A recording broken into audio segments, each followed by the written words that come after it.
Salut les sorciers, à l'occasion des 10 ans de la sortie au cinéma des Reliques de la Mort deuxième partie, nous allons aborder une théorie à ce sujet. Comme la majorité d'entre vous, je suis très attaché à l'histoire que J.K. Rowling a écrite, mais j'aime imaginer des fins alternatives de la saga grâce à des théories farfelues comme celle que nous allons voir. Pour cette fois, nous allons parler de Severus Rogue. Nombreux sont ceux qui n'éprouvent pas un grand amour pour le maître des potions. Malgré ça, Rogue reste un personnage complexe, mystérieux, et cette théorie colle parfaitement à sa personnalité. On se rappelle tous bien sûr de la scène où Rogue se fait attaquer sauvagement par Nagini dans le hangar à bateau pour les films et la cabane hurlante pour les livres, ainsi que du moment prenant qui s'ensuit où nous nous retrouvons dans l'intimité de Rogue qui confie ses souvenirs à Harry afin que celui-ci termine sa mission, vaincre le Seigneur des Ténèbres. Mais une fois que Rogue a transmis ses souvenirs et expiré son dernier souffle, que devient-il?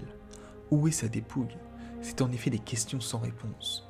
Pourtant, si on en suit les faits, tous les corps des défunts sont rassemblés dans la grande salle à la fin de la bataille, même ceux des mange-morts.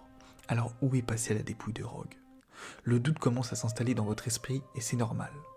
En effet, de manière logique, Harry devra mettre plus de cœur à ramener le corps de Severus pour lui offrir des funérailles dignes de son courage et de son sacrifice. Mais il n'en est rien. Aucune cérémonie ne lui est consacrée alors que, rappelons-le, Harry donne le nom du maître des potions à son propre fils. Cela reflète bien l'admiration qu'il a pour l'homme qui l'a protégé depuis sa première année à Poudlard. De même, une fois que Harry a visualisé tous les souvenirs de Rogue dans la pancine, il apprend que celui-ci est une des clés de voûte dans la chute de Lord Voldemort. Son attention devrait être concentrée sur lui et il aurait dû prendre en un éclair de feu une place dans le cœur d'Harry. Mais pourtant, quand Harry se rend dans la forêt interdite et qu'il utilise la pierre de résurrection, il visualise tous les gens qui lui sont chers, mais Rogue n'est pas là.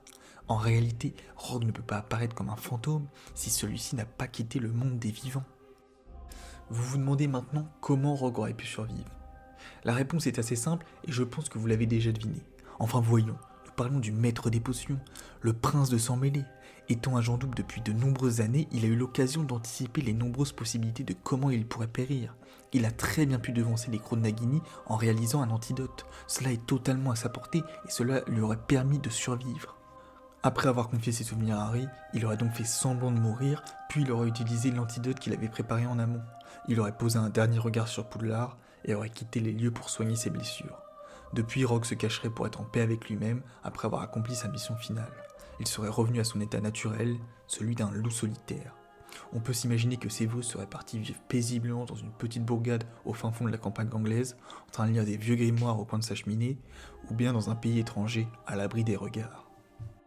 Bien sûr, rien de tout cela n'était confirmé par J.K. Rowling, et ce ne le sera sûrement jamais pour le plus grand regret des uns et pour le bonheur des autres. Mais j'aime cette théorie car elle permet de perpétuer l'intrigue et le mystère qui règne autour du personnage de Severus Rogue. Voilà les sorciers, c'en est déjà fini pour aujourd'hui, mais on se retrouve la semaine prochaine avec un thème que nombreux d'entre vous apprécient, Noël à Poudlard. Et d'ici là, finite in cantatem.